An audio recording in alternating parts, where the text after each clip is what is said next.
เล่าไตเหตุบาปหัวใจอายแท้นอ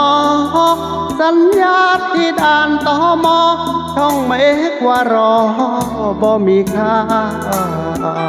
ลางานเมื่อบานปากเสกคราวนั้นนัดวันกลับมาทิ้งบ่าวอุบลคนคอยสัญญาที่เป็นบ้าทำใจกระโดนพ่อใดที่ถูกหัวใจเอาไว้โดยการสร้างเล่าข้ามาทำงานที่ร้านอาหารได้เคียงไกลคืนลืมไว้แท้ไปแล้วบ่แค่บ่โทรบ่ไลน์คิดฮอดโทรหาเป็นตาเหลือใจจักให้ผู้ใดตอบมาเลขหมายที่ท่านโทรหาบนสามารถติดต่อได้กรุณาโทรใหม่อีกครั้ง The subscriber you have dialed is out of coverage at the moment. Please try again later.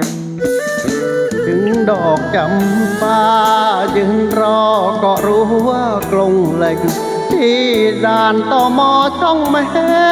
จนตำรวจตมแนมนาเป็นจังใดเนาะสาวลาวเจ้าจังบ่มาหรือบ่าวลาวตายจุงเข้าพาควันเล่านาจึงลบจึงลืมสัญญาจนลืมไปว่าเคยเป็นแฟนใครสาวเล่าไตเหตุบาปหัวใจของอายแท้เด้คิดทอดผู้สาวปากเสเหตุจังใดเด้ที่ลืมได้ให้ลาวเต็มที่เปิดAECติดต่อกันง่ายแต่เป็นอย่างสัญญาหัวใจผู้สาวลาวตายจังให้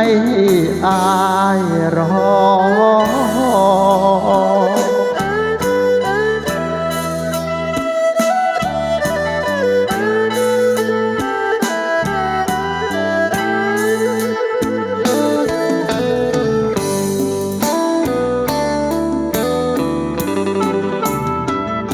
สาวเล่าไต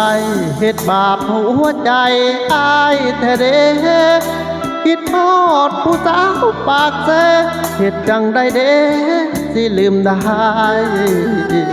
ให้ลาวเต็มที่เปิดAECติดต่อกันง่ายแต่เป็นอย่างสัญญาหัวใจผู้สาวเล่าตายจังให้อายรอ